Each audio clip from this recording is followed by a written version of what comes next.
Ya, Datuk. Dah. Dah siap ni. Datuk boleh arrange punya budak, datang angkat kereta lah. Dah siap pasang side step dengan keyless. Pukul 12 datang angkat kereta. Boleh je. No problem. Kereta mewah-mewah, tapi keyless tak ada, side step tak ada. Sampai satu Datuk cari kita untuk pasang ini barang. So guys, inilah hasil dia. Okay guys, untuk ini keyless punya function, kita ialah tukar handle. So, banyak stable. So, ini keyless, satu set ialah untuk semua pintu. Even though belakang punya pintu pun ada juga.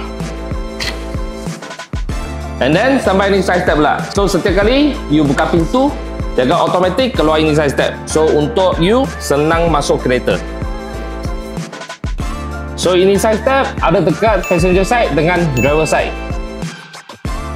Korang nampak dia ada depan saja sebab dia belakang ada original punya exhaust pipe. So memang belakang dah boleh pasang lah untuk depan saja.